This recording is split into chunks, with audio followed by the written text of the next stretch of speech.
இயேசுவின் ஜெயம். Praise the lord my dear brothers and sisters. இந்த நாள்லையும் ஆவியானவர் உணர்த்தின காரியம், விசுவாசம் என்ன செய்யும். ஆவியானவர் உணர்த்தின வசனம் எபிரேயருக்கு எழுதின நிருபம் அதிகாரம் 11 வசனம் 17. மேலும் விசுவாசத்தினாலே ஆபிரகாம் தான் சோதிக்கப்பட்ட போது ஈசாக்கை பலியாக ஒப்பு கொடுத்தான். By faith Abraham, when he was tried, offered of Isaac, and he received the promises, offered up his only begotten son. Hebrews chapter 11 verse 17. எனக்கன்மானவர்களே, இந்த இடத்துல ஆபிரகாமை குறித்து எழுதப்பட்டுள்ளது.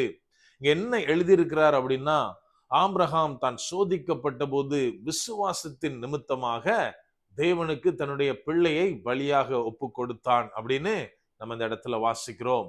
நாம் இன்றைக்கு தேவனை விசுவாசிக்கிறோம், ஆனால் அந்த விசுவாசம் என்ன செய்யும் என்பதை அறிந்திருக்கிறோமா? நம்ம கொஞ்சம் யோசித்து பார்க்கணும்.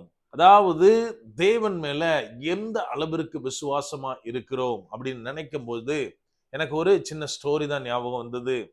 ஒரு உயரமான பில்டிங், அந்த பில்டிங்ல திடீர்னு ஃபயர் ஆக்சிடென்ட் ஆயிருச்சான். அப்போ மேல மொட்டை மாடியில விளையாண்டுட்டு இருந்த ஒரு 4-5 சின்ன பசங்க மாட்டிக்கிட்டாங்க. யாருமே கீழே இருந்து மேலையும் போக முடியல. அந்த மாதிரியான ஒரு சூழ்நிலையில அந்த இடத்தை சுத்தி ஃபயர் சர்வீஸ்ல இருந்து ஃபுல்லா அந்த நெட் எல்லாம் விரிச்சாச்சு. இப்போ கீழே இருந்து அனௌன்ஸ்மெண்ட் கொடுக்குறாங்க, ஜம்ப் பண்ணுங்க அப்படின்னு. அந்த நேரத்துல அந்த சின்ன பசங்களுக்கு பயங்கர பயம். அவ்வளோ ஹைட்ல இருந்து ஜம்ப் பண்ண முடியல. எல்லாரும் நின்றுட்டு இருக்காங்க. ஒரே ஒரு பையன் மட்டும் இம்மிடியட்டா மேல இருந்து ஜம்ப் பண்ணிட்டான். அவனை நெட்ல பிடிச்சாச்சு. மறுபடியும் இவங்க ஜம்ப் பண்ணுங்கன்னு கத்துறாங்க. எந்த பசங்களும் ஜம்ப் பண்ணல. அன்பார்ச்சுனேட்லி அந்த இடத்துல மீதி இருக்கிற எல்லா பசங்களும் இறந்து போற மாதிரி சூழ்நிலை. கடைசியா இங்க காப்பாற்றப்பட்ட அந்த சின்ன பையன்ட்ட எல்லாரும் போய் கேட்கிறாங்க. எல்லாருமே பயந்துட்டு இருக்கும் போச்சுல, நீ எப்படி மேல இருந்து குதிச்ச, உனக்கு பயம் இல்லையான்னு கேட்கிறப்போ அவன் சொன்னானா, நான் மேல இருந்து பார்த்தேன், எங்க அப்பா அந்த கூட்டத்துல நின்றுட்டு இருந்தாங்க, அதனால எனக்கு ஒரு தைரியம், எங்க அப்பா எப்படினாலும் என்னை கீழே விட மாட்டாங்க, காப்பாத்திருவாங்க அப்படின்னு அந்த நம்பிக்கையில நான் மேல இருந்து குதிச்சேன் அப்படின்னானா.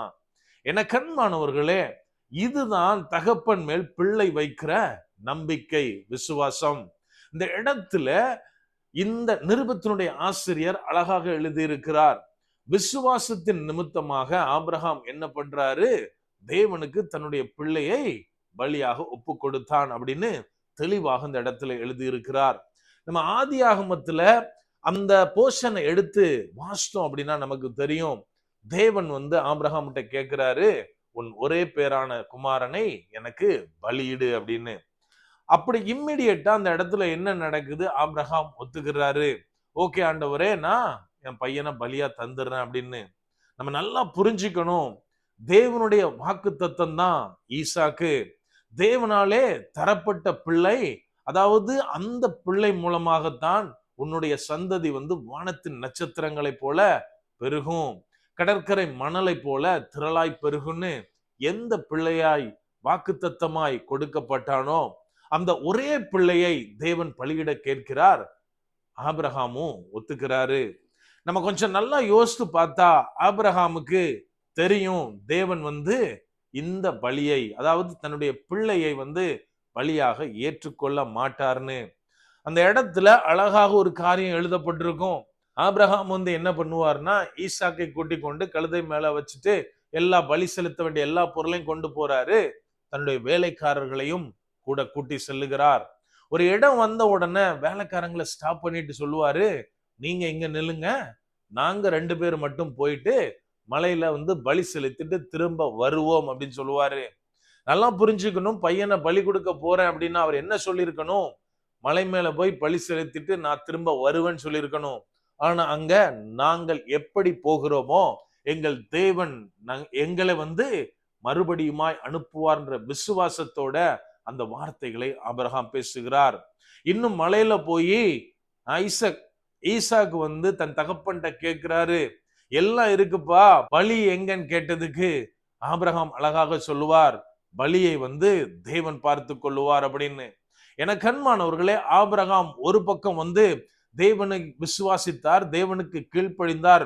இதெல்லாம் இருந்தாலும் இன்னொரு பக்கம் என் தகப்பனாகிய தேவன் என் தகப்பனாகிய கர்த்தர் என்னுடைய பிள்ளையை பலியாக எடுத்துக்கொள்ள மாட்டார். மாறாக அவர் அவருடைய வாக்கு தத்தத்தை கண்டிப்பாக நிறைவேற்ற வல்லவர்ன்றத விசுவாசித்தார்.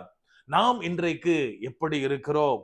ஒரு பக்கம் என் வாயினால அறிக்கை பண்ணிவிட்டு தேவன் எல்லாவற்றையும் பார்த்து கொள்ளுவார் அப்படின்னு நான் சொல்லிட்டு, இன்னொரு பக்கம் என் சொந்த சுயத்தில் ஓடிக்கொண்டு இருக்கிறேனா? நான் உள்ளத்துல பயங்கர கஷ்டத்தோடு ஐயோ காரியம் எப்படி ஆகும் அப்படின்னு பயப்பட்டுக்கிட்டு இருக்கேனா? நம்ம கொஞ்சம் யோசித்து பார்க்கணும். என கண்மானவர்களே, வேதத்துல அநேகரை நாம் பார்க்க முடியும். அங்க அடுத்தடுத்து இந்த நூலின் ஆசிரியர் அழகாக குறிப்பிடுகிறார். யாரெல்லாம் எப்படி ஃபெய்த்ஃபுல்லா இருந்தாங்க, தேவன் மேல் வைச்ச அந்த விசுவாசத்தினால அவருடைய வாழ்க்கை எப்படி காப்பாற்றப்பட்டது அப்படின்னு தெளிவாக எழுதியிருக்கிறார். நம்ம எனக்கு பர்சனலா வேதத்துல விசுவாசத்துல பிடித்தவர்கள் சாத்ராக், மேஷாக், ஆபேத்நேகோ. அவங்க 3 பேரும் அக்னி சூளையில போடப்படுறதுக்கு முன்னாடி ஒரே ஒரு ஸ்டேட்மெண்ட் கொடுக்குறாங்க. எங்களுடைய தேவன் எங்களை இந்த பிரச்சனையிலிருந்து விடுவிப்பார். இன்கேஸ் ஒருவேளை விடுவிக்காமல் போனாலும் அவர்தான் எங்கள் தேவன் அப்படின்னு. எப்படி ஒரு விசுவாசம் அவர்களுக்குள்ளே இருந்திருந்தால் இந்த காரியத்தை ஒரு ராஜாவுக்கு முன்பாக அறிக்கையிட்டிருப்பார்கள். நமக்கு அத்தகைய விசுவாசம் இருக்கிறதா? என கண்மானவர்களை, இதை கேட்டுக்கொண்டு இருக்கிற சிலர் நினைக்கலாம், பிரதர், எனக்கு என் வாழ்க்கையில எல்லாமே தலைகீழாக நடந்து கொண்டு இருக்கிறது. தேவன் தந்த வாக்குத்தத்தம் என் கூட இருக்கு, ஆனால் நடக்கிறது எல்லாம் என்னுடைய இழப்புகளாகவே இருக்கிறது. ஒவ்வொரு மாசமும் என்னுடைய கடன் சுமை அதிகமாகிறது, என் பிரச்சனைகள் பெருகி கொண்டே போகிறது, இதிலிருந்து விடுபடவே மாட்டேனா அப்படின்னு ஒவ்வொரு நாளும் நான் நினைச்சிட்டு இருக்கேன், குழப்பத்துல நிற்கிறேன் அப்படின்னு நினைக்கிறோமா? நாம் செய்ய வேண்டிய ஒரே ஒரு காரியம், தேவனுடைய வாக்கு தத்தத்தை பிடித்துக் கொள்வது. விசுவாசத்தோடு, நம்பிக்கையோடு, பொறுமையோடு நாம் இருக்கும்போது தேவன் பெரிய காரியங்களை நம்முடைய வாழ்வில் செய்வார். அப்படியே கண்களை மூடுவோமா? அன்பான ஆண்டவரே, இந்த நேரத்திலே அப்பா உம்மை நோக்கி பார்க்கிறோம். ஆவியானவர், நீர் எங்களோடு இருக்கிறீர், அதற்காய் நன்றி செலுத்துகிறோம். அப்பா, நீர் விசுவாசத்தை துவக்குகிறவரும் முடிக்கிறவருமாய் இருக்கிறீர் தகப்பனே. எங்களுக்குள்ளாய் நீர் வைத்திருக்கிற விசுவாசத்திற்காய் நன்றி செலுத்துகிறோம் அப்பா. அப்பா, நாங்கள் காத்திருக்கிற நேரத்துல ஒரு நாளும் முறுமுறுக்க கூடாது தகப்பனே. உண்மையில் வைத்த விசுவாசத்துல, நம்பிக்கையில நாங்கள் பின்வாங்கி போகாமல் இருக்க ஆவியானவரே, நீர் எங்களை பாதுகாத்து கொள்ளுங்க. முற்றிலுமா எங்களை தாழ்த்தி ஒப்பு கொடுக்கிறோம். பலப்படுத்தி ஆசீர்வதிங்க. மீட்பர் இயேசுவின் மூலம் ஜெபிக்கிறோம். ஜெபம் கேளும் எங்கள் நல்ல பிதாவே. ஆமென். God bless.